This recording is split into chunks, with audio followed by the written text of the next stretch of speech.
We were told the space race was a story of two nations, a clean, patriotic duel between American capitalism and Soviet communism to touch the stars. That was only the story the world could see. The real space race wasn't fought between nations alone. Behind the flags stood two extraordinary men, Sergei Korolev, a genius imprisoned in Stalin's gulags, whose very name was classified as a state secret, and Wernher von Braun, a former Nazi rocket scientist who built weapons for Hitler before bringing his genius to America. For decades, these two men transformed rockets born as weapons of war into machines capable of reaching the moon. But when the dust settled, the race didn't end with Apollo 11. It changed. The great contest between superpowers faded. Governments pulled back, and the frontier slowly transformed, until a new breed of eccentric billionaires decided that orbit wasn't for governments alone anymore. It was for profit. From the gulags of Siberia to the sands of Cape Canaveral, from the dust of the lunar surface to Starbase, Texas. This is the complete, unbroken thriller of humanity's obsession with reaching beyond Earth. From Sputnik to SpaceX.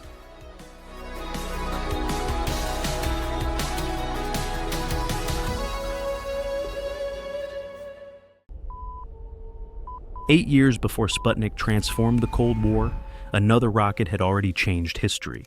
It wasn't built to explore space. It was built to win a war. The V-2 rocket was the first human-made object to reach the edge of space, and the first ballistic missile ever used in combat. It would become the technological foundation upon which both superpowers built their space programs.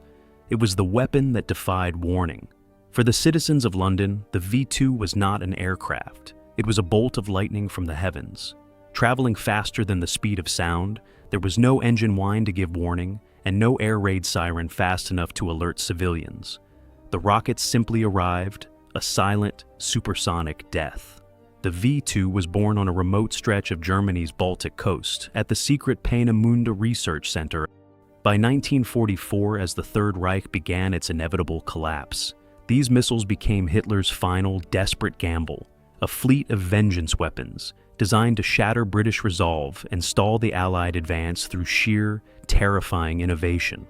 The V-2 was the crown jewel of Hitler's Wunderwaffe, the so-called miracle weapons program. It was a project born not of strategic military necessity, but of a dying regime's desperate attempt to claw back victory from the jaws of defeat. While the Soviets closed in on Berlin and the Western Allies broke through Germany's defenses, the Nazi leadership poured its remaining resources into the bunkers of Peenemünde. They hoped to force a negotiated peace through terror, but the scientists behind the rocket knew the truth. Their creation was a glimpse of the future, being wasted in the final, frantic gasps of a lost war. By late April 1945, Germany had descended into chaos. The war had become a frantic race against time. As Soviet forces thundered toward the Baltic coast, American and British forces pushed eastward toward Peenemünde. Whoever captured the research center would inherit the future of rocketry. The prize wasn't territory, it was knowledge. Deep inside, Peenemünde sat the greatest concentration of rocket engineers the world had ever seen, along with years of research, designs, test data, and manufacturing expertise that neither the Americans nor the Soviets could afford to lose. Hitler's final order was simple: silence. SS units were instructed to execute the scientists who held the secrets of the V-2 before they could fall into enemy hands. When Wernher von Braun learned of Hitler's orders, he knew the Third Reich was finished. He chose his side, not out of ideology, but out of survival. Gathering his closest team, he organized a desperate convoy through the collapsing German front lines and surrendered to the Americans. He wasn't just saving himself. He was carrying the future of modern rocketry into American hands. The U.S. High Command knew exactly who von Braun was. He became the crown jewel of Operation Paperclip, the American mission to capture Germany's greatest scientists and engineers. A man who had designed weapons of terror now held the keys to humanity's future in space. The race to the wreckage was over. The race for the future had just begun. But to understand why von Braun had become the most valuable rocket engineer in Germany, the story had to begin decades earlier, not with Hitler, war, or the V-2, but with an obsession that had consumed him since childhood. For Wernher von Braun, the road to the moon didn't start in a government facility. It started with a book, inspired by the radical theories presented by Hermann Oberth in his book, The Rocket into Planetary Space. A young von Braun transformed from a distracted student to a young man who applied himself to math and physics. By 1934, he had earned his PhD, but his true work remained in the shadows.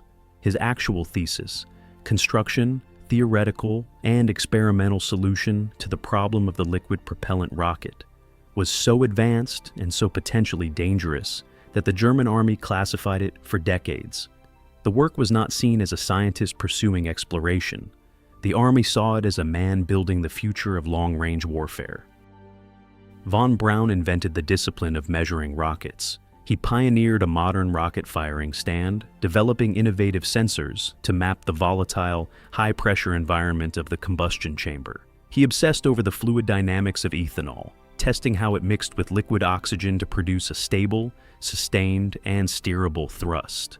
His data collection was unprecedented. He turned the black art of rocket science into a repeatable, predictable industrial process. His work culminated in the design and test-bench firing of the A-1 and A-2 rockets. By analyzing the data from these successful flights, reaching altitudes of up to 3.5 kilometers, von Braun refined his mathematical models, correcting for aerodynamic drag and center of gravity shifts. This was the juice of his genius.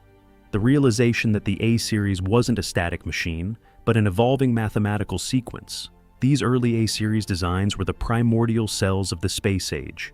Von Braun expanded his design to include the A9 and A10, massive multi-stage concepts that would one day form the literal foundation of the American space program. He had mathematically proven that the path to the stars was not a dream, but a calculated ascent. Von Braun knew that to achieve his dream, he needed power. He hitched his ambition to the Nazi war machine, where he developed the A4, infamously known as the V2 rocket, which would become the first man-made object to breach the Earth's atmosphere. But von Braun saw beyond the weapon. He convinced himself he was building a space program, even as his creations were being engineered to rain destruction on London. He was trading his moral compass for the only engine capable of leaving the Earth's atmosphere. Von Braun's era had reached its violent conclusion. His engineers were scattered, his secrets buried in the German mud. But the science didn't die, it was harvested. While the Americans secured the man, the Soviets began a brutal, systematic salvage. Under the banner of Operation Osoaviakhim, Sergei Korolev was sent into the scorched remains of the Reich. He was a survivor of Stalin's labor camps, tasked with hunting down the ghosts of the German program. He didn't just want the blueprints, he wanted to understand how a nation could master the heavens. This was the beginning of Korolev's life work, and his journey would be far more harrowing than anything von Braun had ever known. Sergei Korolev was born of a different fire. Trained as an aircraft engineer under Andrei Tupolev, Korolev found his true calling in rocketry. Along with space enthusiast Friedrich Zander, he co-founded GERD, the Group for the Study of Reactive Motion. It was here, in the frost of 1933, that they launched the GERD-X, the Soviet Union's first liquid-fueled rocket. But in the USSR, ambition was a liability. The Great Purge didn't just dismantle the Reactive Scientific Research Institute, it consumed its architects. Glushko, Langemak, the best minds in Soviet rocketry, were dragged into the dark. In 1938, it was Korolev's turn. Based on the broken, forced confessions of his own colleagues, he was sent to the Gulag. For 6 years, the man who dreamed of the stars fought to survive the mud. Scurvy took his teeth. The cold nearly took his heart. He was a ghost in the system until his old mentor, Tupolev, pulled strings from inside his own prison cell. Korolev was moved to a Sharashka, a top-secret prison lab. Here, working under Tupolev, Korolev contributed to bomber aircraft development, while proving his value to the Soviet state. August 1945. The war in the Pacific didn't just end, it was vaporized. The United States dropped 2 atomic bombs on the cities of Hiroshima and Nagasaki, turning industrial hubs into radioactive graveyards in a matter of seconds.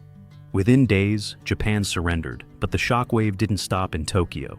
It raced halfway across the globe, landing squarely in the offices of the Kremlin.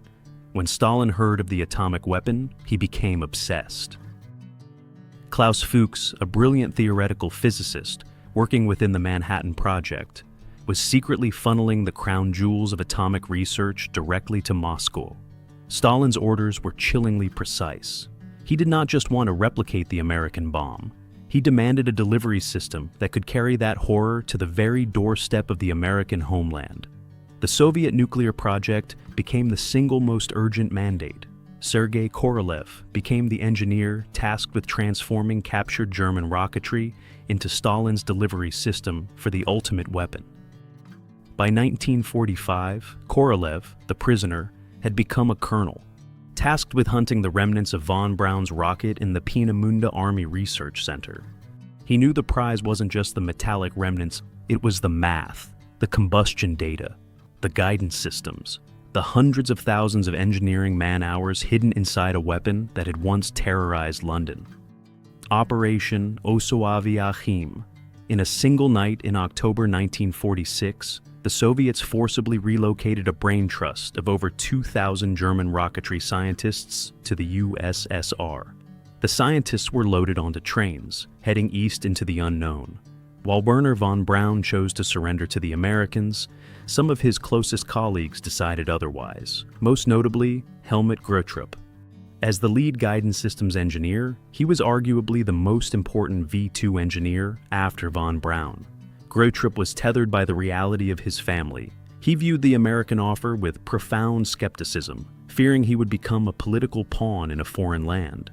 Choosing his family's stability over an uncertain life in the United States, Grottrup made the decision to remain in the Soviet-occupied zone after the war. This single personal choice split the V-2 legacy in two. Grottrup would become the shadow architect of the early Soviet program, playing an essential role in helping Korolev reverse engineer the V-2. As World War II came to a conclusion, paranoia defined the Soviet state. Fearing espionage, sabotage, and assassination, the Soviet state erased Korolev's identity. To his own team, to his own government, and to the world, he was never Sergei Korolev. He was simply the chief designer. And his first great challenge was already waiting for him. The Soviet effort to reverse engineer the V-2 was slow, painful, and defined by mistrust. The German team, led by Helmut Grottrup, held the secrets of the V-2's propulsion and guidance systems, but the language barrier and an atmosphere of total suspicion made progress agonizing. The Germans weren't simply transferring blueprints, they were transferring an entire engineering culture, one painful lesson at a time. Korolev had to play a dangerous game, extracting every scrap of technical knowledge while ensuring his own engineers learned enough to eventually stand on their own. August 29, 1949. The American nuclear monopoly was shattered. In a remote testing facility in Kazakhstan, the USSR detonated its first nuclear device, codename RD-S1. The shockwave reached all the way to Washington, ending the era of American untouchability. The following year, the Soviets proved the nuclear bomb was no longer a theoretical weapon. They launched the R-2. This was the first major leap beyond the V-2.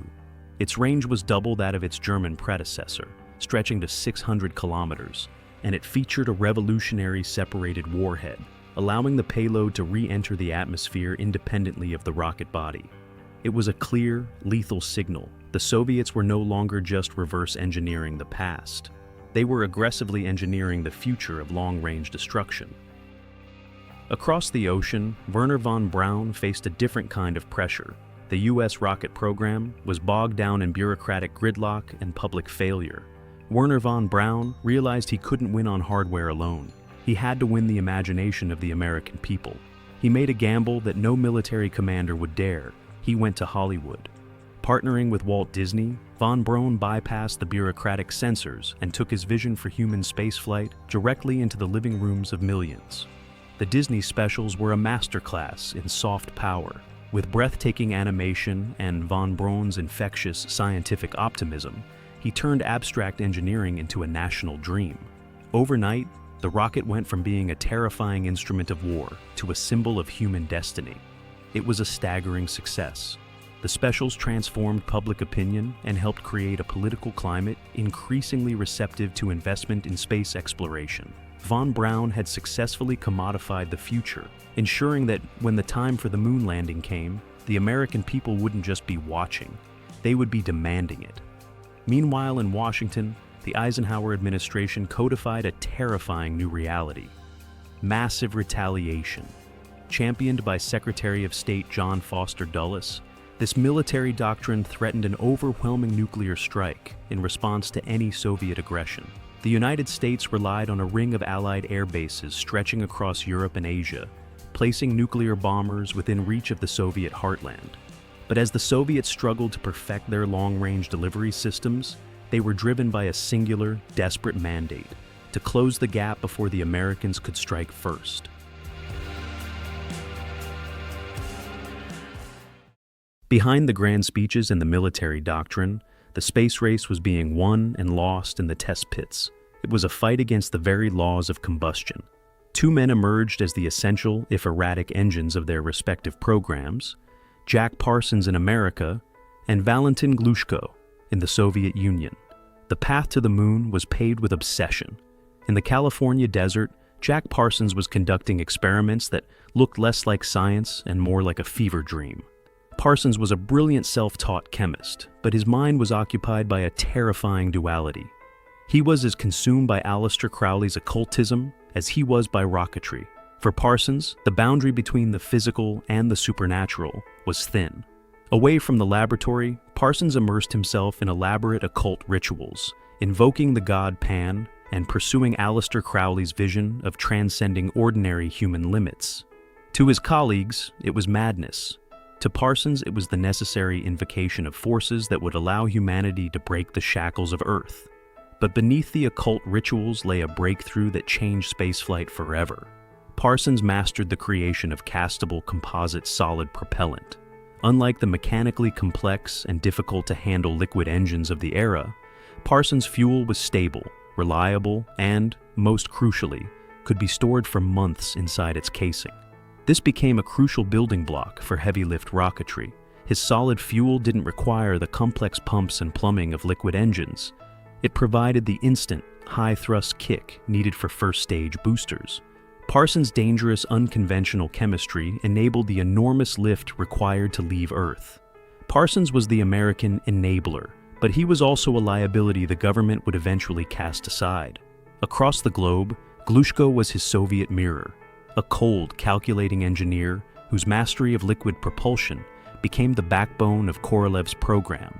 Glushko's genius lay in the brutal efficiency of his liquid-fueled engines. He became an early master of regenerative cooling, circulating the rocket's own propellant around the combustion chamber to prevent it from melting under extreme temperatures.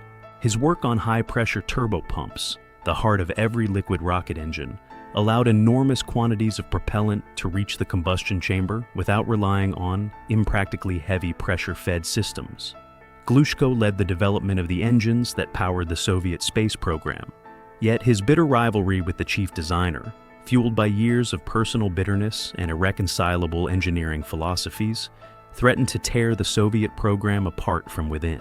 Despite their rivalry, Korolev and Glushko would create the machine that changed history.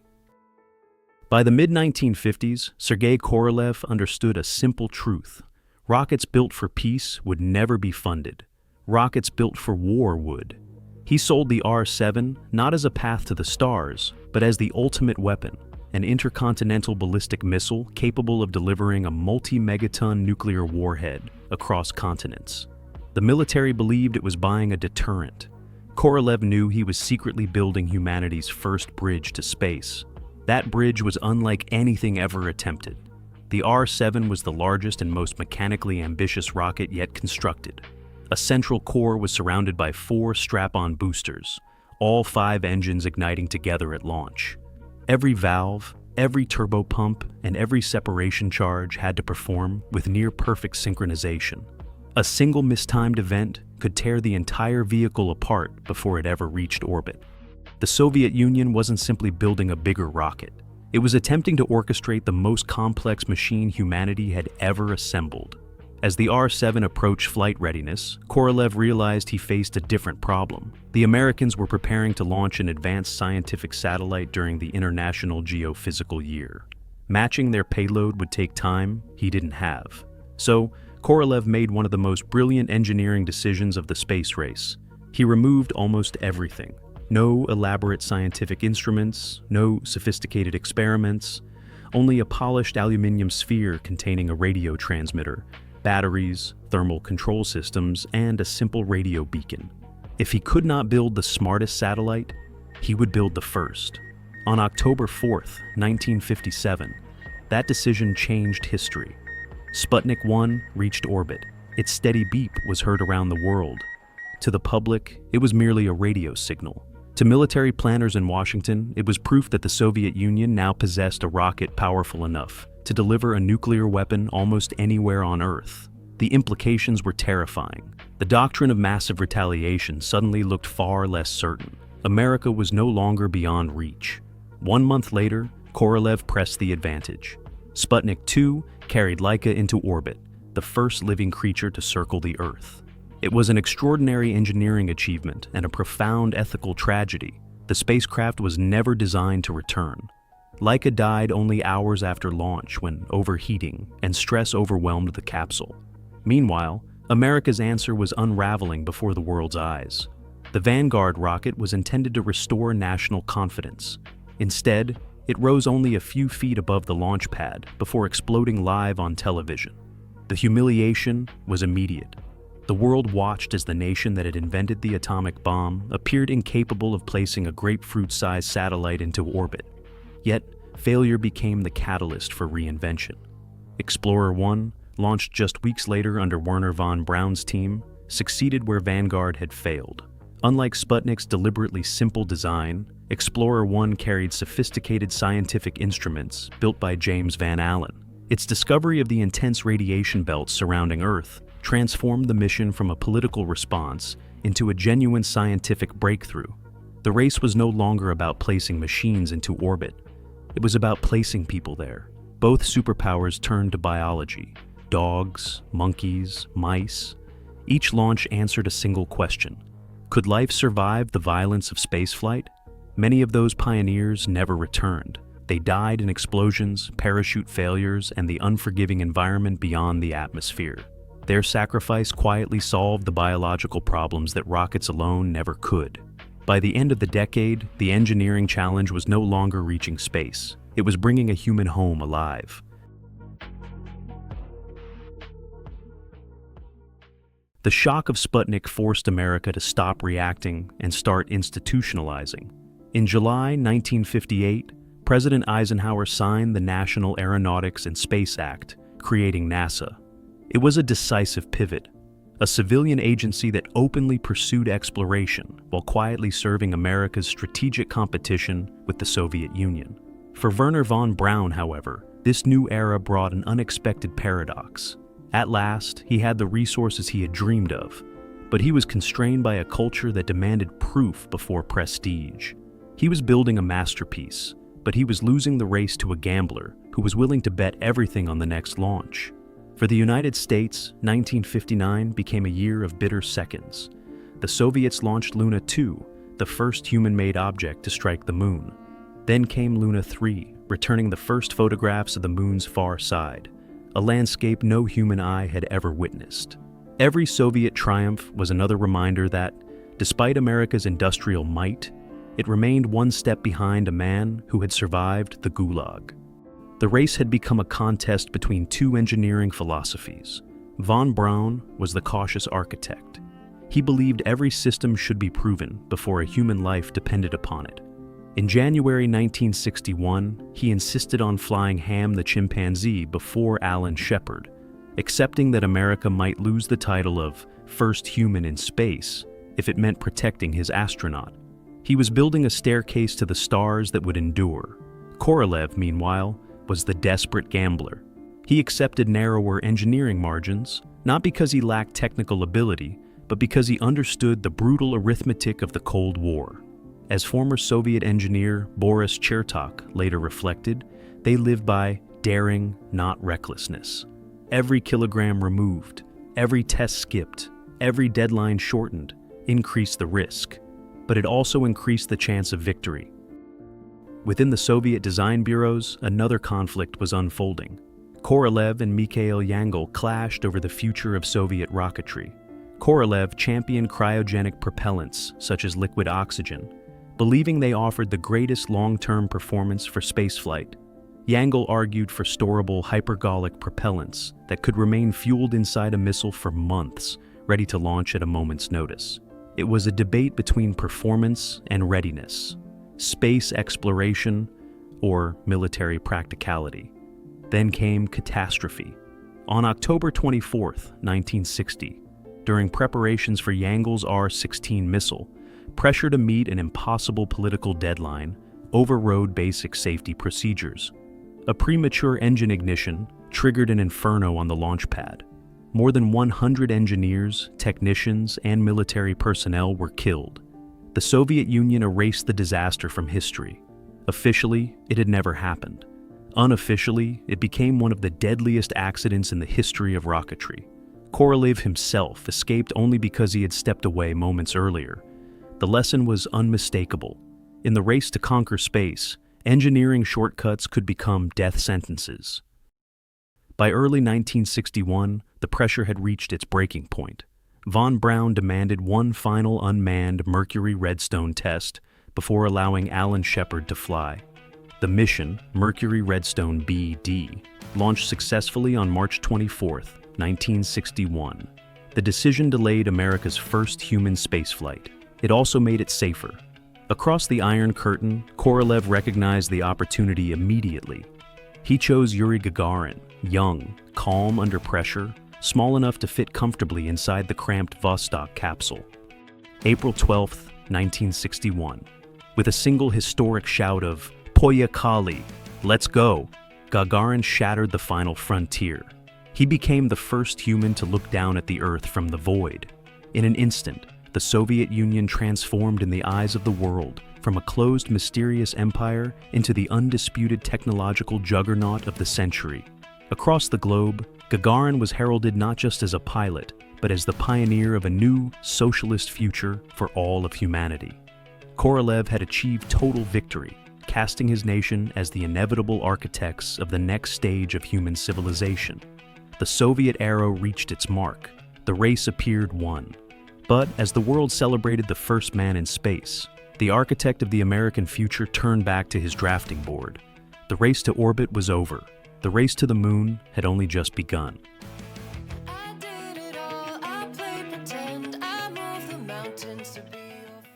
And no nation which expects to be the leader of other nations can expect to stay behind in this race for space. May 5th, 1961. Alan Shepard splashes down. A triumph, yes, but one that tasted like ash. After Gagarin's historic orbit, 15 minutes of suborbital flight felt like a consolation prize. The Americans had finally put a man in space, but the world was still looking toward Moscow. For the young administration in the White House, it wasn't just a technological gap anymore, it was an existential crisis. If the US couldn't lead the future, they would soon be irrelevant in the present. John F. Kennedy understood the currency of the Cold War wasn't just missiles, it was narrative. He needed a victory so singular, so astronomically impossible, that it would reset the global scoreboard. On May 25th, he stood before Congress and did the unthinkable. He didn't just propose a mission, he issued a dare to history. We choose to go to the moon in this decade and do the other things, not because they are easy, but because they are hard. In a single afternoon, the finish line of the space race moved nearly 400,000 kilometers farther away. The floodgates opened. Federal funding poured into NASA, transforming a small civilian agency into a colossal engine of innovation. For Wernher von Braun, it was the vindication of a lifetime. He finally had the mandate to build the impossible, but he had stepped into a new kind of cage. He was no longer just an engineer. He was a national asset under the microscope. Every decision was scrutinized, every delay questioned, every dollar justified. He was reaching for the stars, but for the first time, he was never truly alone. February 1962. John Glenn finally proves America can do what only the Soviets had done before, 3 times around the Earth. It was more than a flight. It was the validation of the Mercury program and the proof that American grit could match Soviet audacity. The race wasn't just on, it was accelerating into a new, terrifying velocity. Von Braun had his resources, Korolev had his crown, and the finish line was no longer the sky. It was the surface of the moon. Kennedy had given America a destination, not a way to reach it. NASA's engineers had been wrestling with the question that would determine whether Kennedy's promise was even possible. How do you land humans on the moon and bring them home again? NASA's elite were locked in a war of engineering philosophies. First, there was direct ascent. It was the blunt force trauma approach. Build a rocket so gargantuan that it could lift a complete landing craft, the return fuel, and the crew straight from Florida to the moon's surface in one monolithic, terrifying blast. It was simple, it was bold, and it was economically and technologically impractical. Then there was von Braun's preference, Earth orbit rendezvous. Von Braun argued that we didn't need one impossible rocket, we needed 2 manageable ones. Launch a propulsion stage, launch the manned craft, dock them in Earth orbit, and then make the burn for the moon. It was the engineering equivalent of building a bridge before you cross the river. It felt safe, it felt logical, but to many inside NASA, it felt like a recipe for a docking disaster that would leave men stranded in the black void of low Earth orbit. Enter the outsider, John Houbolt. While the titans of aerospace debated the size of their boosters, Houbolt was doing the math on the tyranny of the rocket equation. He realized the mission was being strangled by the weight of the fuel needed to land, and then take off again. He proposed a radical, dangerous idea: lunar orbit rendezvous. Stop trying to land the whole ship. Send a small bug down to the surface, and leave the heavy fuel and the massive command module in lunar orbit. It was lean, it was efficient, it was considered heresy. In the rigid hierarchy of NASA, Houbolt was a nuisance. He bypassed his superiors, firing off a series of defiant letters that bordered on insubordination. He was mocked, ostracized, and ignored. Even von Braun, the man who worshipped the elegance of design, initially remained unconvinced, believing Earth orbit rendezvous offered the safer path. To the architect, the idea of a lunar excursion module felt like abandoning his crew to a graveyard of lunar dust. But math is the only language that doesn't care about politics. By mid-1962, the dead end of the big rocket and the logistical nightmares of Earth orbit rendezvous became undeniable.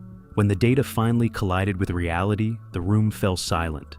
Von Braun, the master of the massive, looked at the small, elegant solution Houbolt had spent years defending. The architect understood. He had been fighting the mission, but Houbolt had found the path. In July 1962, NASA made its decision. Lunar orbit rendezvous would become the blueprint for Apollo. The quiet engineer who had risked his career by challenging his superiors had won. The big rocket dream died, and the lunar module was born. The mission had a plan, von Braun had his blueprint, and the road to the moon was finally terrifyingly open. While the Americans obsessed over the physics of the moon, Korolev played the game of perception. Khrushchev demanded spectacle, and the chief designer delivered. In 1963, he launched Valentina Tereshkova, the first woman in space. She orbited the Earth 48 times and spent almost 3 days in orbit. It wasn't just another first. It was a propaganda triumph that left NASA stumbling. The Soviets looked egalitarian, progressive, and effortless. They were winning the battle for the world's imagination, one orbit at a time. By 1964, the hunt for spectacle turned desperate. With Voskhod 1, Korolev pulled off the impossible: 3 men inside a capsule originally designed for one. To make it fit, he stripped away the cosmonauts' spacesuits. One minor leak, one failure of the life support system, and the entire crew would be dead. It was a high-risk, high-wire act. To the outside world, it looked like humanity had taken another giant leap toward the age of space stations. It made America's methodical Gemini program appear painfully slow by comparison. Then came the first spacewalk, March 18, 1965. Alexei Leonov stepping into the void was a vision of the future until it nearly became a tragedy. In the vacuum of space, Leonov's suit inflated, turning him into a rigid, pressurized balloon. He couldn't fit back through the airlock. With his oxygen running low, he made the unthinkable decision: bleed pressure from his own suit, risking decompression just to squeeze back inside. He survived, but the terrifying brush with death remained hidden behind the Iron Curtain. To audiences around the world, the scoreboard looked brutally one-sided. Every few months, another Soviet headline reminded the world who appeared to own the future. America wasn't simply racing the Soviet Union anymore. It was racing the growing perception that it had already lost. The pressure was becoming unbearable. Khrushchev saw space as a chessboard. Korolev saw it as a minefield. Every spectacular victory raised expectations for an even greater one. Every success demanded a bigger gamble. The chief designer found himself trapped between engineering reality and political ambition, forced to choose between the safety of his cosmonauts and the demands of the Kremlin. He knew luck was running out. One catastrophic failure wouldn't just destroy a mission. It could destroy everything he had spent his life building. The Soviet Union appeared unstoppable, but beneath the flawless headlines, cracks were beginning to spread through the foundation. The victories were becoming more dangerous, the pressure more relentless. And for Sergei Korolev, the man carrying the entire Soviet space program on his shoulders, the cost of staying ahead was about to become impossible to bear. Publicly, the Soviet Union was a juggernaut of destiny. Privately, it was a house of cards held together by grit and state-mandated silence. While the world marveled at every first projected by the Kremlin, the engineers behind the curtain saw a different reality. The Luna probes, meant to chart humanity's path to the moon, were repeatedly crashing into the lunar surface, becoming expensive wreckage. The Soviets projected invincibility, but the math was whispering failure. The cracks ran deep. In 1961, a young cosmonaut named Valentin Bondarenko died during a high-pressure, pure oxygen training exercise. It was a hellish inferno, a devastating reminder that fire in a pure oxygen environment was a death sentence. But there was no national mourning. There was no public inquiry. The Soviet state simply erased him from existence. His photographs were removed, his records sealed, and the lesson buried behind the Iron Curtain. While America would eventually confront its failures in public, the Soviet Union buried theirs in silence. Every problem fed the next. Secrecy concealed failures. Concealed failures slowed learning. Slower learning demanded greater risks. Greater risks required even greater secrecy. The Soviet program had entered a dangerous cycle, one where protecting the image of success became almost as important as achieving success itself. As the cost of maintaining the illusion of supremacy grew, something else began to suffer: the resources needed to turn Soviet ambition into reality. The diversion of resources wasn't simply bureaucracy, it was strategy shaped by fear. Soviet military leaders remained convinced that nuclear deterrence would decide the Cold War. Heavy missile programs consistently received the political backing and resources that the lunar effort struggled to secure.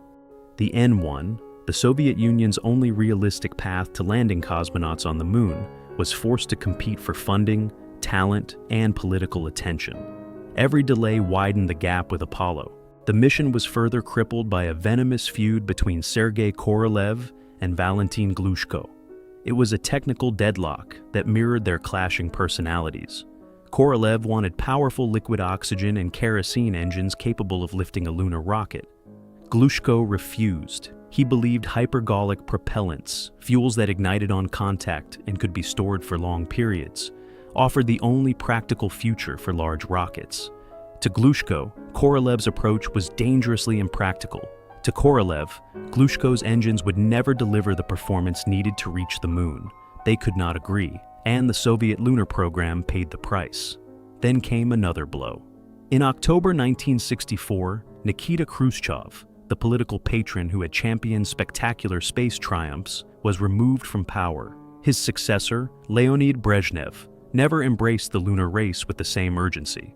Suddenly, Korolev found himself fighting not only engineering problems, but an increasingly indifferent bureaucracy. the public still saw an unstoppable space program. Behind closed doors, its momentum was fading. The paradox of the Soviet program was now complete. The more firsts it achieved, the further it drifted from the finish line.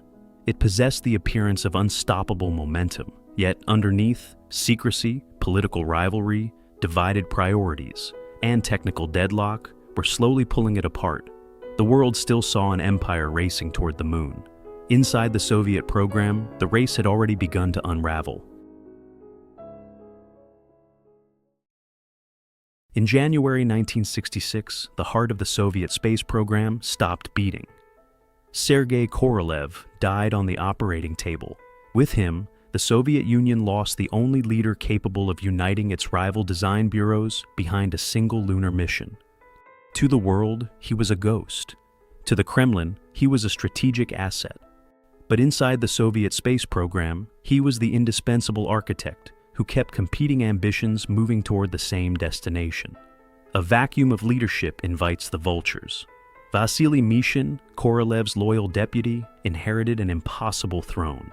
He was a gifted engineer, but the Soviet system no longer needed only an engineer. It needed a statesman, negotiator, and political heavyweight. With Korolev gone, the fragile alliances he had built began to fracture. Valentin Glushko, no longer restrained by Korolev's authority, pursued his own vision for Soviet rocketry. Cooperation gave way to rivalry. Technical disagreements became political battles. Without Korolev, engineering decisions became political compromises, and political compromises became engineering failures.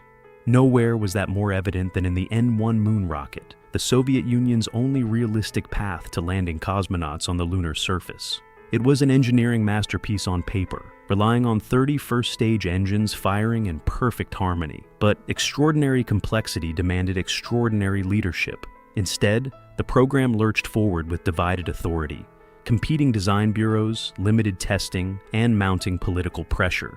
The result was a succession of catastrophic uncrewed launch failures that transformed years of engineering into towering fireballs. By April 1967, the mounting pressure finally claimed a human life in flight. To celebrate the 50th anniversary of the October Revolution, the Kremlin demanded another triumph. Despite serious concerns within the program about the Soyuz spacecraft's readiness, the mission went ahead. Vladimir Komarov climbed aboard, knowing he may not return, choosing to risk his life so that his friend and national icon, Yuri Gagarin, would not have to. Vladimir Komarov never returned. A parachute failure sent Soyuz 1 crashing into the Earth, making him the first person to die during a space mission. His death became more than an engineering failure. It became the heartbreaking symbol of a system where political deadlines had begun to outweigh engineering caution. Yet, even in decline, the Soviet program still demonstrated flashes of extraordinary brilliance. In September 1968, Zond 5 became the first spacecraft to carry living creatures around the moon and safely back to Earth. It was an astonishing achievement that proved Soviet engineers remained among the finest in the world. But only months later, Apollo 8 carried humans into lunar orbit. The Soviets had proved they could still send spacecraft around the moon, but they were running out of time to be the first to land people on its surface. The paradox was complete. The Soviet Union had pioneered the space age, launched the first satellite, sent the first human into orbit, the first woman into space, and completed the first spacewalk. Yet the system that produced those historic triumphs had slowly undermined itself. When Korolev died, it did not destroy the Soviet lunar program overnight. It simply removed the last man capable of holding its many fractures together. The race for the moon had entered its final chapter. For the first time since Sputnik, history had begun to favor America.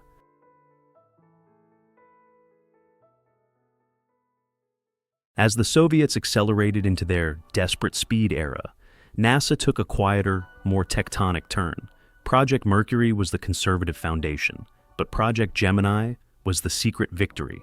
While the Soviets chased headlines, NASA was busy mastering the machine.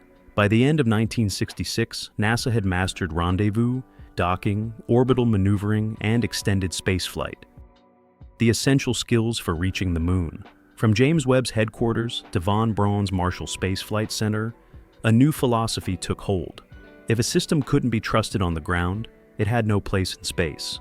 It was a culture of systems engineering, the realization that spaceflight wasn't just about reaching the finish line, but about the ability to survive the journey. Gemini 8 was the masterstroke. Armstrong and Scott achieved the first ever docking, a technical ballet in the vacuum. After docking, a stuck thruster nearly sent the spacecraft into an uncontrollable spin. Armstrong's calm response saved the mission and demonstrated the kind of disciplined decision-making Apollo would demand. By the end of 1966, NASA had learned the operational language of the stars. They knew how to fly to the moon. They were simply waiting for the rocket to carry them there. But in their rush to meet Kennedy's deadline, they had built a machine of unprecedented complexity, a private sector army of thousands of contractors. And in that vast industrial sprawl, the mission began to outpace the safety margins. Even the most rigorous culture can be blinded by its own momentum. On January 27, 1967, NASA collided with its own hubris. During a plugs-out test, an electrical spark ignited the cabin. In a 100% oxygen environment, the fire didn't just burn, it exploded. The internal pressure jammed the inward opening hatch shut. In seconds, Gus Grissom, Ed White, and Roger Chaffee were gone. The tragedy was identical to the oxygen explosion that killed Valentin Bondarenko in the Soviet Union. Here, the paths of the two nations diverged forever. Unlike the Soviets, who buried their tragedy in the archives, NASA tore its own house down. They exposed the lethal design flaws, and the inquiry was ruthless. They found a fourfold executioner, an electrical ignition source, a cabin atmosphere of pure, high-pressure oxygen that transformed mundane materials into explosive fuel, a payload of nylon netting and Velcro that turned the interior into a tinderbox, and a plug-type inward-opening hatch that required the internal pressure of the fire itself to keep it sealed shut, making escape a physical impossibility. They didn't erase their dead. They turned their names into the blueprint for a better ship. Failure became data. Apollo would reach the moon not because NASA avoided failure, but because it refused to waste it. The Apollo 1 fire was a horrific tragedy, but for NASA, it became a brutal, defining reset. It forced the agency to stop chasing speed and start obsessing over discipline. They fundamentally redesigned the spacecraft. They engineered a new, quick-opening hatch that could be operated in seconds. They replaced the volatile, pure oxygen ground atmosphere with a stable nitrogen mix, and they swapped combustible cabin materials for self-extinguishing, fire-retardant alternatives. This wasn't just a redesign, it was an institutional evolution. NASA embraced rigorous configuration control, a painstaking system where every bolt, every wire, and every modification had to be documented, verified, and re-verified. The agency had become a machine that demanded perfection. That discipline gave NASA the confidence to take one calculated gamble. George Mueller championed an audacious strategy known as all-up testing, launching the entire Saturn V rocket at once rather than testing each stage separately. Many engineers thought it was reckless. Yet, because every component had already been subjected to relentless verification, the gamble paid off, saving years of development without sacrificing reliability. T-minus 1 minute, 35 seconds on the Apollo mission, the flight to land of the first men on the moon. By the time the crew of Apollo 11 climbed aboard, they weren't sitting inside a prototype. They were climbing into one of the most thoroughly tested machines ever built. July 16, 1969. After 8 years of relentless engineering, the machine was finally ready. Rising 110 meters into the Florida sky, the Saturn V remains the tallest, heaviest, and most powerful rocket ever to successfully carry humans into space. 10, 9, ignition sequence start. 6, 5, 4, 3, 2, 1, 0. All engine running. At liftoff, 5 F-1 engines unleashed nearly 8 million pounds of thrust, more power than had ever been harnessed by mankind. Every second, the rocket consumed almost 13 tons of propellant, sending 3 astronauts on a 4-day journey to another world. It was Wernher von Braun's masterpiece, the physical embodiment of 10 years of relentless engineering, thousands of brilliant minds, and over 6 million individual parts working in perfect harmony. July 20th, 1969. The final test. The lunar module. Eagle descended toward the Sea of Tranquility, low on fuel and under the gaze of a waiting world. Armstrong manually guided the spacecraft beyond a dangerous boulder field, searching for safe ground as the fuel reserves dwindled. It was a masterpiece of piloting, balanced on the knife edge of engineering. When the engine finally fell silent, both the machine and its crew had done exactly what they were built to do. Then came the moment Kennedy had imagined 8 years earlier. Neil Armstrong stepped into the gray, eternal dust of the moon. As he spoke those iconic words, the world stood still. It's one small step for man, one giant leap for mankind. It was the absolute triumph of a decade defined by blood, sweat, relentless testing, and systems engineering. The impossible had been made routine. In Washington, the victory was complete, yet it remained shadowed by a haunting contingency.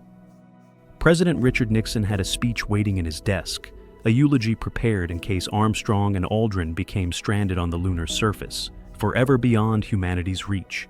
But the speech was never delivered. The space race had never simply been a contest between rockets. It was a contest between engineering cultures, political systems, and the willingness to confront failure. One nation chased spectacular firsts while the other quietly built a system capable of learning. In the end, the moon was reached by extraordinary people, but it was won by an extraordinary system. When that system finally delivered its victory, the impact reached far beyond the engineers who had built it. In the 1960s, America was a nation pulling itself apart. The wounds of the Vietnam War, the assassinations of President Kennedy and Martin Luther King Jr., and deep racial divisions threatened to unravel the country's social fabric. But for one remarkable night, the noise stopped. Across the divides of race, class, and politics, millions looked toward a single television screen. The moon landing wasn't simply a flight. It became a rare moment of national unity, a reminder that even a deeply divided democracy could still accomplish the extraordinary. The impact reached far beyond America. The U.S. State Department wielded the moon landing as perhaps the greatest propaganda victory of the Cold War, a gleaming demonstration of American technological, industrial, and organizational capability. Yet the achievement was deliberately presented not as a conquest for one nation, but as a giant leap for mankind. 3 astronauts became global icons, and for millions watching around the world, Apollo became the defining symbol of what societies could achieve when science, industry, and political will aligned. Behind the Iron Curtain, the reaction was one of studied silence. Soviet television did not broadcast the landing live, refusing to let their citizens witness the American flag planted in the lunar dust. When the Kremlin finally acknowledged the achievement, it quickly shifted attention back to its own robotic missions and scientific accomplishments. Privately, however, Soviet engineers understood exactly what Apollo represented. The Soviet Union may have lost the race to the moon, but it quietly laid the foundations for humanity's future in orbit. Through the Salyut program, the world's first true space stations, it mastered the demanding art of long-duration spaceflight, orbital life support, and modular habitation. Korolev never lived to see that future, but the engineering philosophy he had championed endured long after the lunar race had been lost. From Salyut to Mir, and ultimately to the International Space Station, his influence continued to shape humanity's permanent presence in space. For the architect, the ending was quieter. Wernher von Braun watched political enthusiasm for exploration fade as budgets shrank and attention returned to the problems of Earth. He died in 1977 at just 65 years old, carrying with him an unfinished dream of reaching Mars. He remained a titan of engineering, forever shadowed by his controversial past, and remembered for helping transform an impossible vision into reality. The Cold War race ended with a handshake in orbit, but the fire it ignited never went out. The great contest between nations had reached its conclusion. The next chapter would belong to a different kind of pioneer, entrepreneurs driven not by ideology, but by markets, ambition, and the dream of making space accessible once again. The race to the moon was over, but the race to the stars was only just beginning. The 1970s didn't just end a decade, they closed an extraordinary chapter in human history. 12 men had walked upon the lunar dust. President Kennedy's gargantuan promise to land a man on the moon had been kept. The greatest technological race in history had reached its finish line. But when the cheering stopped, the silence that followed was deafening. Without the existential urgency of competition, the momentum that had propelled two superpowers for more than 20 years didn't just slow, it evaporated. In the East, the Soviet Union retreated into the era of stagnation. The gears of the state began to grind against the friction of an exhausted economy. Innovation, once fueled by ideological fire, began to flicker and fade. Across the Atlantic, the United States faced a different, quieter crisis. Apollo had won the race, but in doing so, it had outlived its mandate. Washington's coffers tightened. Congress was no longer willing to fund another moonshot. NASA, once the darling of the nation, was suddenly an agency searching for a new purpose. Then came 1983. President Ronald Reagan looked toward the heavens and saw not a vacuum, but a new battlefield. He called it the Strategic Defense Initiative. The world called it Star Wars. It was an ambitious vision, a shield of lasers, interceptors, and space-based sensors designed to make nuclear missile attacks obsolete. To supporters, it represented the next great leap in technology. To critics, it was little more than science fiction. But for the Kremlin, the technical feasibility hardly mattered. The Soviet leadership could not afford to assume it wouldn't work. Once again, the US had forced the Soviet Union into a technological contest that its weakening economy could scarcely afford. At the same time, NASA pursued its own grand ambition, space station freedom. It was meant to be the permanent symbol of American leadership in orbit, but freedom, it turned out, was expensive. What began as a grand vision was slowly dissected by congressional committees and reshaped by changing administrations. Every budget cut demanded a new redesign. Every redesign became a death by 1,000 cuts. Capability disappeared, complexity multiplied. A once bold agency found itself fighting simply to preserve its future. Beneath it all sat the Space Shuttle. Designed to make access to space routine, it instead became indispensable. Every satellite, every scientific mission, every astronaut, every major American ambition in space rested upon the back of a single, impossibly complex machine. Although the promise of routine, affordable access to space had failed to materialize, the Space Shuttle remained the only vehicle left for American space travel. By the end of the 1980s, both superpowers were carrying the weight of promises they could no longer afford. Moscow struggled beneath economic stagnation, Washington beneath institutional inertia. Government budgets tightened, and public fascination with space began to fade. The programs that had carried humanity beyond the atmosphere were growing older, slower, and increasingly constrained by bureaucracy. The first space race had quietly run out of momentum. But while governments struggled to sustain yesterday's promises, the political order that had created the space race itself was beginning to unravel. The Cold War did not simply end, it unraveled. On November 9, 1989, crowds gathered along the Berlin Wall. What had stood for nearly 3 decades as the defining symbol of a divided world began to crumble beneath the blows of ordinary citizens wielding hammers and chisels. Across Eastern Europe, communist governments collapsed one after another. The pressure that had been building for decades had finally breached the dam. Then came the unthinkable. On December 25, 1991, Mikhail Gorbachev resigned as president of the Soviet Union. The red flag was lowered above the Kremlin for the last time. One day later, the Soviet republics voted to dissolve the Union itself. The superpower that had launched Sputnik, sent Yuri Gagarin into orbit, and challenged America to the moon simply ceased to exist. For many in the West, it felt like history had reached its destination. Political scientist Francis Fukuyama famously described it as the end of history, the triumph of liberal democracy over every competing ideology. But beneath the celebrations, another race had already begun. The collapse of the Soviet Union created one of the greatest security crises of the nuclear age. Thousands of nuclear warheads were suddenly scattered across 4 newly independent nations. Missile silos, bomber fleets, and weapons laboratories no longer belonged to a single superpower. The terrifying question confronting Washington was no longer who was the enemy. It was who controlled the trigger.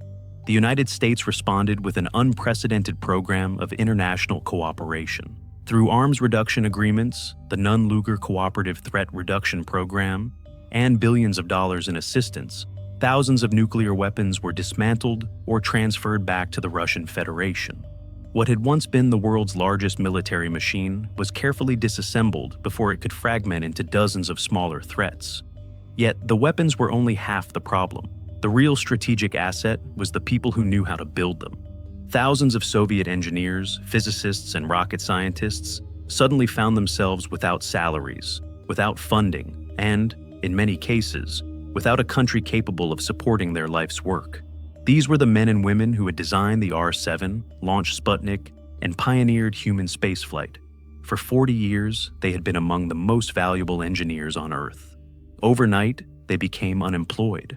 Washington feared that this extraordinary expertise would not simply disappear.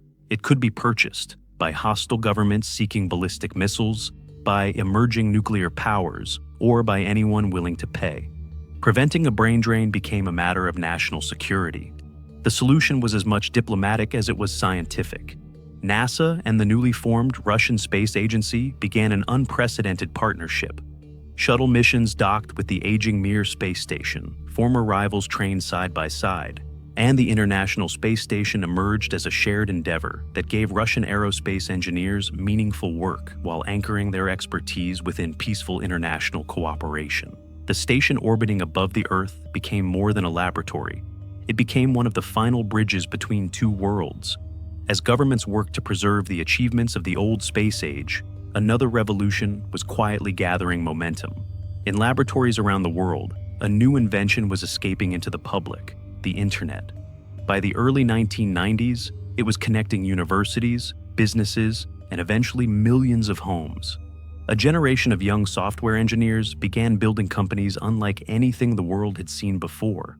Their products weighed nothing. Their markets were global. Their growth was exponential. Within a decade, the greatest fortunes in history would no longer be made drilling for oil or manufacturing automobiles. They would be made writing code. As one engineering empire collapsed beneath the weight of politics, another was rising on the foundations of silicon, software, and venture capital. The next space race would not be fought by governments. It would be financed by entrepreneurs who believed they could build the future faster than nations ever could. The collapse of the Soviet Union left NASA standing alone. For the first time since its creation, the agency no longer had an adversary pushing it toward ever greater achievements. The race that had justified its enormous budgets was over. Congress was asking difficult questions. Why spend billions reaching for the stars when there was no one left to race? NASA needed a new purpose. It found one in an unlikely reformer, Daniel Goldin. Appointed NASA administrator in 1992, Goldin arrived with a singular mandate: break the bureaucracy. He looked at the agency that had conquered the moon and saw an organization trapped by its own success, slow, bureaucratic, and burdened by the immense cost of maintaining Cold War infrastructure. His answer became one of the most influential management philosophies in NASA's history: faster, better, cheaper. The promise was irresistible: smaller teams, shorter development cycles, lower costs, more frequent missions. NASA would no longer rely on decade-long programs costing billions. It would become lean, agile, and innovative once again. For a time, it seemed to work. In 1997, Mars Pathfinder successfully landed on the Red Planet and deployed the Sojourner rover, proving that world-class exploration no longer required Apollo-sized budgets. New spacecraft reached development faster than ever before, but beneath the optimism, another transformation was quietly taking place. To become leaner, NASA dramatically reduced its civil service workforce. Thousands of engineers accepted early retirement or left for private industry. Entire generations of Apollo veterans quietly disappeared. Along with them went something that could never be documented in a technical manual: experience. The subtle judgment earned through decades of testing, failure, and flight. The intuition that told an engineer when a design looked right, or dangerously wrong. The countless lessons learned during Mercury, Gemini, Apollo, and the shuttle program. NASA wasn't simply losing employees, it was losing institutional memory. The agency that had once designed every major component of its own spacecraft was beginning to change its identity.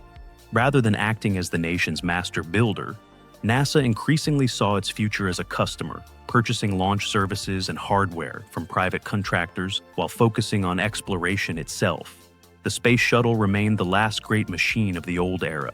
Magnificent, immensely capable, and breathtakingly complex, it had survived long after the world that created it had disappeared. Every launch demanded thousands of engineers, months of preparation, and extraordinary expense. It was no longer the future of spaceflight, it was the final monument to the first space race. As the decade progressed, the limitations of faster, better, cheaper became impossible to ignore.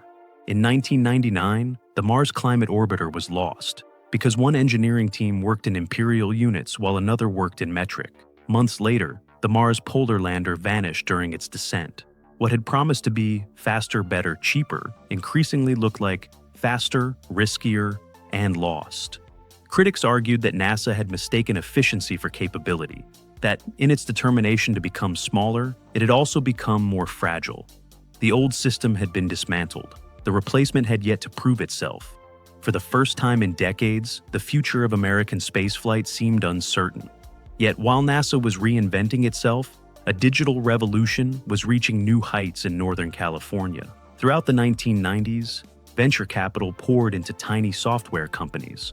Startups became billion-dollar enterprises almost overnight.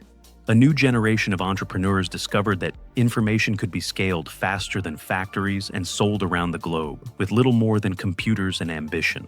The wealth being created was unlike anything history had witnessed. Among them was a young Wall Street executive who abandoned one of America's safest careers to sell books on the internet in 1994. His name was Jeff Bezos. He was patient, methodical, and obsessed with long-term thinking. His company, Amazon, grew from a modest bookstore into one of the fastest-growing enterprises in history. Yet while Amazon transformed commerce on Earth, Bezos remained captivated by a very different future, one that had fascinated him since childhood, enabling millions of people to live and work in space. On the opposite side of Silicon Valley, another young entrepreneur had arrived from South Africa with an equally improbable vision. After founding Zip2 and later co-founding X.com, which became PayPal, Elon Musk accumulated a fortune that most people would have considered the finish line. To him, it was only the beginning. Driven by a childhood dream of making humanity a multi-planetary species, Musk decided to enter the aerospace industry. Rather than investing in an established aerospace company, he made a far riskier decision. He would build one from the ground up. By the turn of the millennium, two extraordinary fortunes had been created, not through government contracts or defense spending, but through software. For the first time in history, private individuals possessed both the wealth and the ambition to challenge governments in humanity's greatest engineering endeavor. The first space race had been fought by nations, the next would be fought by entrepreneurs.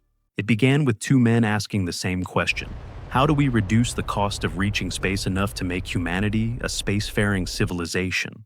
Unknown to one another, they reached the same conclusion.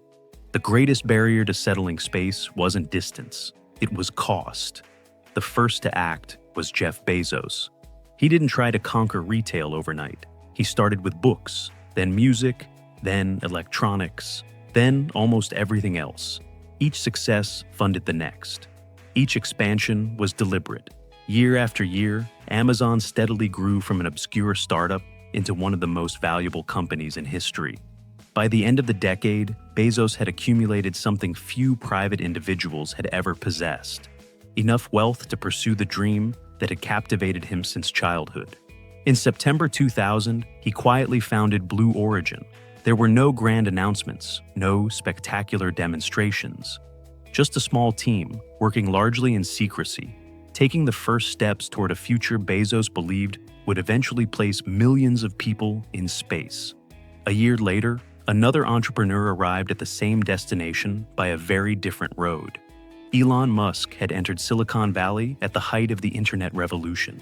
His first company, Zip2, challenged the newspaper industry. He then turned his attention to banking, founding X.com with the ambitious goal of reinventing money itself. After merging with PayPal, the company transformed digital payments and was eventually acquired by eBay, making Musk extraordinarily wealthy before his 32nd birthday. To Musk, it was merely the beginning. In October 2001, he traveled to Moscow hoping to purchase surplus Soviet intercontinental ballistic missiles. His ambition was audacious: launch a small greenhouse to Mars and reignite public enthusiasm for space exploration. Instead, he found himself negotiating with veterans of the old Soviet rocket industry. To them, he was another wealthy amateur, an internet millionaire who thought he could buy his way into one of the world's most demanding engineering disciplines. The meetings ended in failure, the prices were inflated, the negotiations collapsed. On the flight back to America, Musk reached a conclusion that would change the course of spaceflight. If rockets were this expensive, then the industry itself was broken. He didn't need to buy someone else's rocket. He needed to build a better one. In 2002, he founded SpaceX, not with decades of aerospace experience, not with government backing, but with a determination to challenge assumptions an industry had accepted for generations. Yet, despite taking very different paths, both entrepreneurs had arrived at the same engineering problem.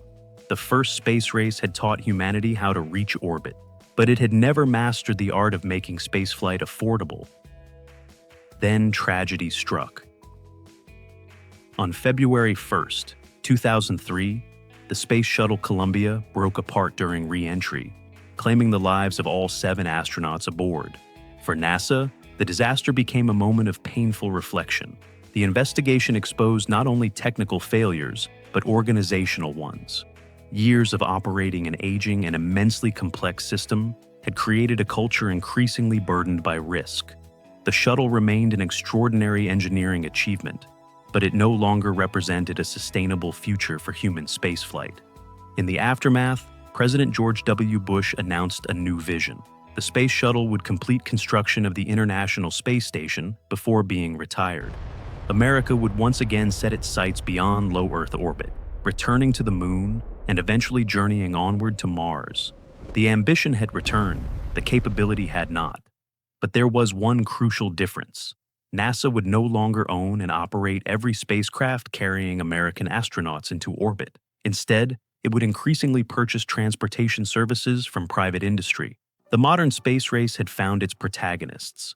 Both Jeff Bezos and Elon Musk shared the conviction that humanity's future lay beyond Earth, and that the greatest obstacle standing in the way was cost. Yet, from that shared vision emerged 2 radically different engineering philosophies. Jeff Bezos built Blue Origin much the way he built Amazon, patiently and methodically. He viewed each achievement as a foundation for the next, measuring progress in years rather than headlines. The company operated largely behind closed doors, with engineers solving problems sequentially, perfecting rocket engines before launch vehicles, and establishing infrastructure long before attempting expansion. Across the country, Elon Musk rejected that philosophy entirely.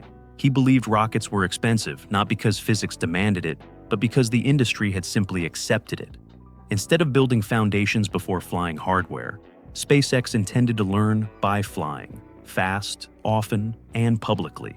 To make that possible, Musk assembled a team that defied aerospace conventions, pairing veteran engineers with exceptional young talent eager to challenge decades of accepted practice. Among them was rocket engine specialist Tom Mueller, who shared Musk's conviction that spaceflight had become unnecessarily expensive. Together, they designed the Merlin engine around a different set of engineering priorities: reliability, affordability, and ease of manufacture. Around that engine grew an unconventional company. While Blue Origin expanded its facilities at a measured pace, SpaceX brought everything in-house.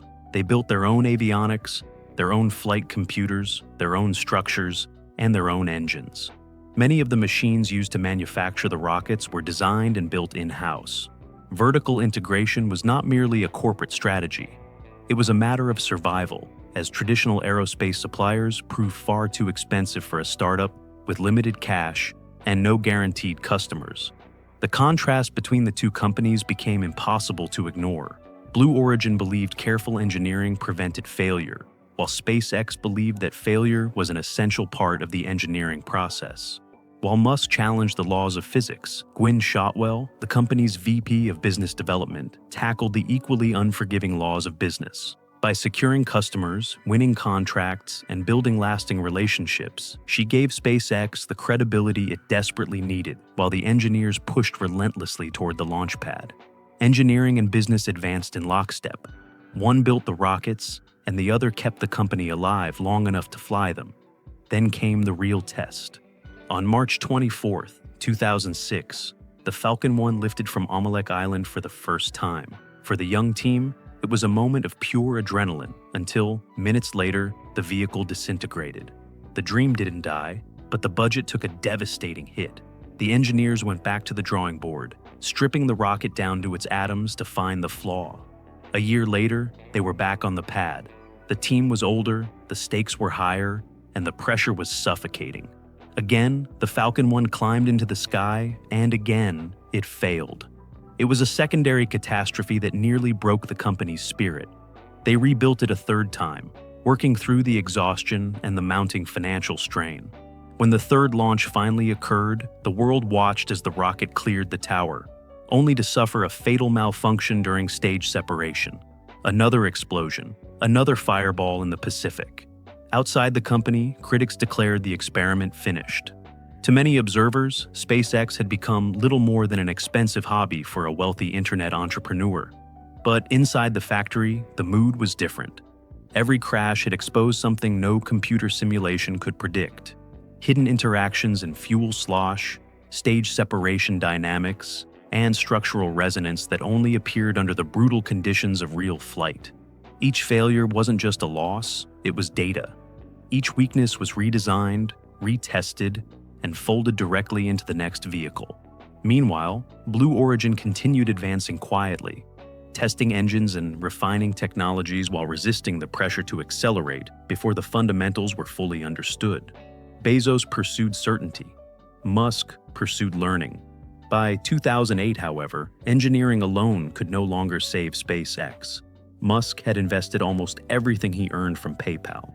Tesla was fighting for its own survival, and the global financial crisis had frozen investment. Everything now depended upon one final launch, not just for the rocket, but for the company itself. On September 28, 2008, Falcon 1 rose into the Pacific sky for a fourth time. This time, nothing went wrong. The Merlin engine performed flawlessly. Stage separation succeeded, and the second stage reached orbit. For the first time in history, a privately developed liquid-fueled rocket had reached orbit. The celebration belonged to Elon Musk, to Tom Mueller, to Gwynne Shotwell, and to the hundreds of engineers, technicians, and machinists who had refused to accept that 3 failures meant the fourth was impossible. 3 months later, NASA awarded SpaceX a commercial resupply services contract to deliver cargo to the International Space Station.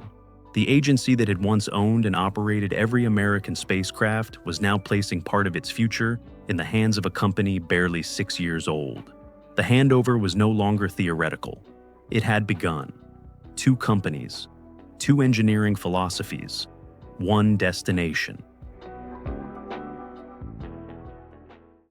The fourth Falcon 1 launch had done more than save a company. It had convinced NASA that a startup from California could be trusted with the future of American spaceflight.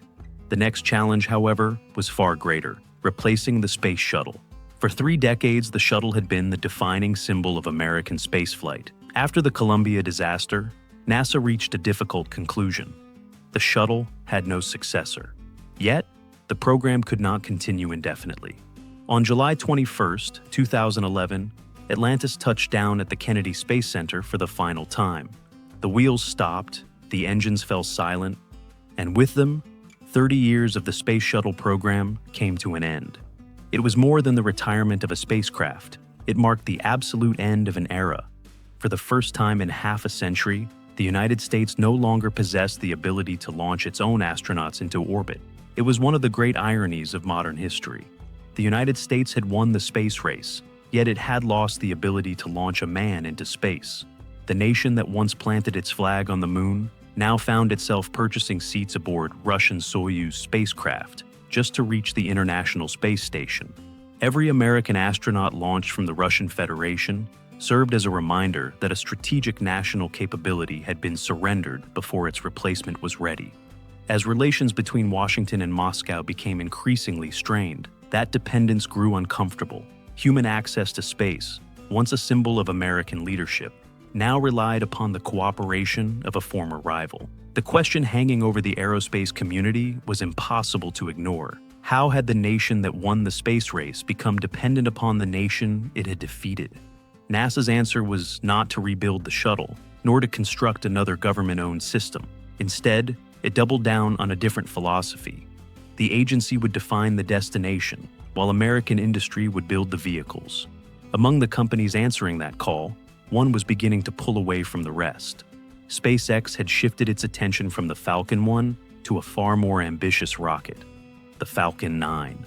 Powered by 9 Merlin engines, the vehicle embraced redundancy rather than brute force. If one engine failed, the mission could continue. Around that core, SpaceX refined the manufacturing philosophy that had carried its predecessor into orbit. The engines, the avionics, and the flight software were all designed in-house, evolving continuously. Manufacturing was simplified, and because every launch generated new data, each mission directly improved the next. This was aerospace engineering operating at Silicon Valley speed. In 2010, Falcon 9 flew successfully for the first time. 2 years later, Dragon became the first privately developed spacecraft to deliver cargo to the International Space Station. A mission once reserved exclusively for national space agencies had been entrusted to a company barely a decade old. Yet, one engineering challenge still stood between SpaceX and the future. The first space race had taught humanity how to build rockets. The second sought to stop throwing them away. SpaceX attempted what generations of engineers had considered impractical: recover the booster, land it vertically, and fly it again. The early attempts ended exactly as critics predicted. Boosters plunged into the ocean, missed their autonomous drone ships, or collapsed into spectacular fireballs.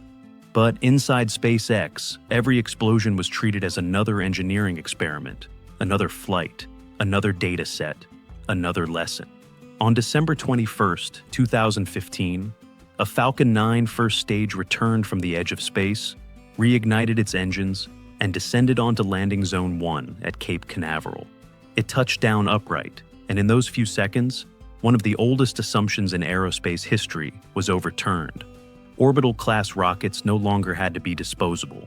The economics of spaceflight had fundamentally changed. Launches became cheaper, flights more frequent, and learning accelerated. A new engineering feedback loop had begun. Meanwhile, the United States remained dependent on Russian spacecraft to carry its astronauts into orbit. The engineering problem had been solved. The geopolitical problem had not. May 30th, 2020. 9 years had passed since an American astronaut had last boarded an American spacecraft to reach orbit. For nearly a decade, NASA had depended upon Russian Soyuz capsules to carry its crews to the International Space Station. Now, the responsibility of restoring that capability rested not with a government agency, but with a private company. SpaceX's Crew Dragon program had taken years to earn that trust. Engineers designed an entirely new human-rated spacecraft around modern flight computers, autonomous docking systems, and an integrated launch escape system capable of pulling astronauts away from danger in milliseconds. Every critical system was subjected to an unforgiving sequence of demonstrations, from pad abort tests to an in-flight abort that intentionally destroyed a Falcon 9 rocket to prove the crew capsule could survive the worst possible failure. Only then did NASA place 2 astronauts aboard, veteran shuttle commanders Bob Behnken and Doug Hurley. When Falcon 9 lifted away from Launch Complex 39A, the very pad that had launched Apollo to the moon, it carried more than 2 astronauts. It carried the return of an American capability that had been absent for almost a decade. Hours later, Crew Dragon docked with the International Space Station. The United States had regained independent human access to space. A chapter that had begun with the retirement of the Space Shuttle had finally come to an end. Yet, while Crew Dragon restored America's sovereign access to orbit, something even more profound was unfolding. For decades, every great leap in space exploration had depended upon governments. Governments funded the rockets. Governments chose the destinations. Governments decided when the next chapter would begin. SpaceX was quietly dismantling that model. The company began deploying Starlink. Thousands of satellites launched aboard its own reusable Falcon 9 rockets to build a global communications network. For the first time in the history of spaceflight, a launch company had become its own largest customer. The satellites created demand. The reusable rockets lowered the cost of meeting that demand. The revenue from that network funded the next generation of launch vehicles. The cycle no longer depended solely upon government contracts. The final cord had been cut. Meanwhile, Blue Origin found itself confronting a different challenge. For 2 decades, its careful, methodical culture had been its greatest strength. But as SpaceX accelerated, the pressure to compete intensified. Development schedules tightened. Expectations grew. The company increasingly found itself trying to match the pace of a rival whose entire engineering culture had been built around rapid iteration and learning through failure. The transition proved difficult. Engineering cultures are among the hardest systems to redesign. Processes can change overnight. Philosophies rarely do. Technical setbacks, launch delays, and high-profile failures expose just how hard it is to change an engineering culture once it has taken root. The race had become about more than rockets. It had become a contest between fundamentally different ways of building them. And it is a contest that is still unfolding. Today, the barriers that constrain the pioneers of the first space race are disappearing. Political will, government budgets, national borders. The entrepreneurs who entered the industry at the dawn of the internet age now command resources once available only to governments. Private individuals possess the wealth, the engineering capability, and the industrial infrastructure to pursue humanity's expansion into space on their own terms. The next destination will not be chosen by presidents, or prime ministers, or congresses. It would be chosen by the ambitions of a handful of entrepreneurs and the engineering organizations they build. History never stands still, neither does technology. Subscribe and continue the journey.